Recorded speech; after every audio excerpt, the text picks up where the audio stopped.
What's going on, YouTube? It's your boy, the DMD, and y'all already know I'm back with an updated zoo profile for the February 2021 format. Given that the current top decks are Virtual World, Drytron, and Eldritch, my sideboard and main deck are adjusted to combat those. So this is the updated list that I've come up with after testing and tutoring, blah blah blah. Before we get started, I'd ask that you guys check out my channel for more awesome Yu-Gi-Oh content, and if you have not already, please be sure to subscribe and hit that notification bell to get more videos. So that being said, I guess we can start off and just get right into it. So there's nothing really super duper special with the monster lineup. We've got the 1 Rat, the 3 copies of Thoroughblade, the 3 copies of Whiptail, and the 3 copies of Ram. Pretty simple, pretty standard. Some people are playing Bunny Blast. I'm opting not to do so because I found that in pure 10 zoos are more than enough. Plus, with 3 Tanky and Barrage and Desires, you have a way to get to a zoo, which means you have a way to Dryden. That's pretty much it for the zoo lineup.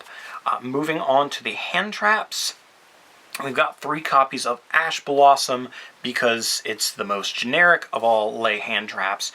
We have 3 copies of Skullmeister, which I was waiting on to do this profile because this card is great against Eldritch, it's good against Drytron, it's good against Invoked, it's good against everything. Dinosaurs. Other than Ash, this is like the best hand trap this format. So 3 Skullmeister in the main, along with 2 copies of Ghost Bell. I didn't want to like play 3 and 3 just because I felt like that was a little bit overkill, but Skullmeister is always good. You can hit Shaddoll cards, you can hit Invoked cards, you can hit Eldritch cards, you can hit Dinosaur cards with Skullmeister, but Bell is a little bit, like, it has similar applications, but not always the same thing.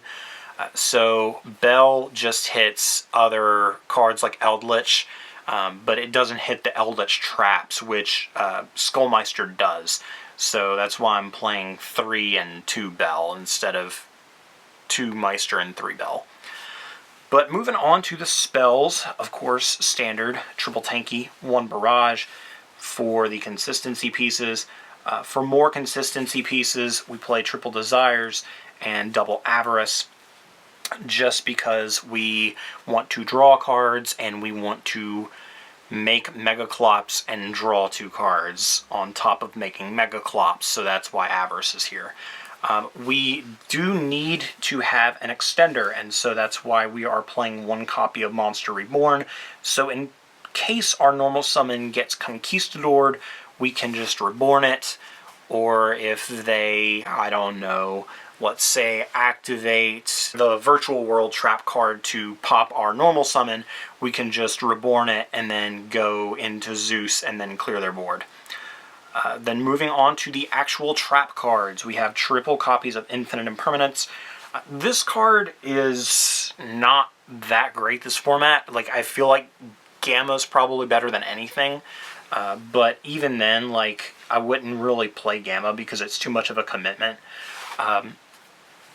Imperm is okay, like, you can obviously shut off back row if you play this card correctly, but it's just, it's good when it's good and it's bad when it's bad. That's all I can really say about it.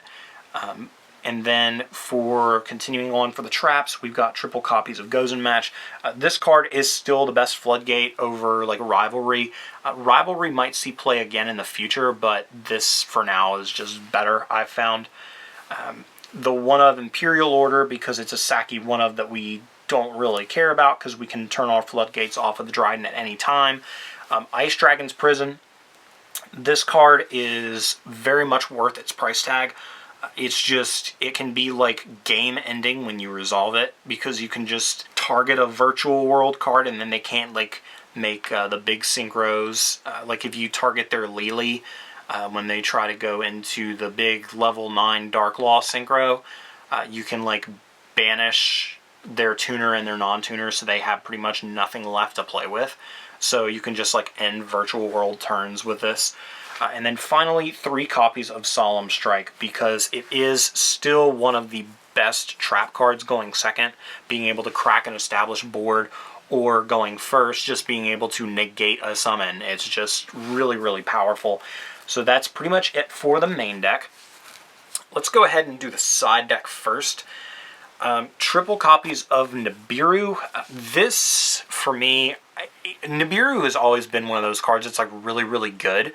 I do think it's worth playing this format because any like rogue deck like Prank Kids or something like that just gets bodied by it. You can win the Zoo Mirror. Virtual World can actually, like if you're playing Virtual World, this card can come up a lot. Like dinosaurs, but it's a little bit more iffy with them because like if they have misc access, then Nibiru does nothing. Speaking of dinosaurs though, Troll and Lock, this is for Invoked, this is for dinosaurs, this is for literally anything that adds from their deck to their hand. Virtual World, kind of. More so than anything, I would say Drytron. This really wrecks Drytron. For back row decks, we have 2 copies of Twin and a Feather Duster here. So that's just obvious, you know, for Eldritch, Paleo, Geist, Guru, whatever. Speaking of back row decks, triple copies of Evenly Matched because we want to just blow them out. And then going first, of course, is obligatory for like any trap deck, which I kind of play this deck as a trap deck. I mean, this card's always good. Just Solemn Judgment, just being able to stop evenly, stop, you know, whatever they might have. Twin Twisters, Pankratops, which Pankratops is like kind of really annoying to deal with because it just outs your Trident with 1 card and then they can just go off with the rest of whatever they have in their hand. So that's pretty much it for the side deck. For the extra deck, of course, we have 1 copy of the second best card in our extra deck, Trident, because it's, well, Trident. Then 3 copies of Borbo. You max out on this because you want to go into Zeus as quickly as possible. 3 copies of Chakanine. This is for in the grind game when you have Trident in the graveyard. You can just reborn the Trident. Tiger Mortar. Fun fact, you can attach Exceed material to Zeus by using Tiger Mortar. I did not realize that until really recently. It's funny. It's very, very funny. But yeah, you can just put more materials under Zeus. Moving on, we've got 2 copies of Hammer Kong. This comes up occasionally when you need to make the Hammer Kong Trident board, but outside of that, it really doesn't ever come up. I mean, it's another material that you can slap under a Trident, so there's that. Speaking of Zeus, we have 2 copies of Zeus.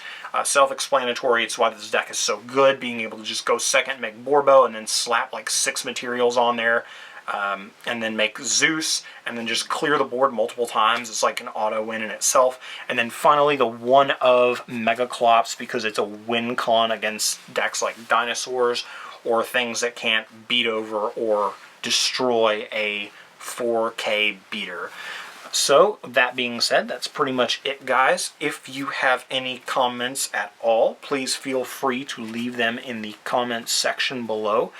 Outside of that, like I said, guys, if you have not already subbed to the channel, feel free to do so. It's me, it's that DMD, and you know already, your boy is out. You're my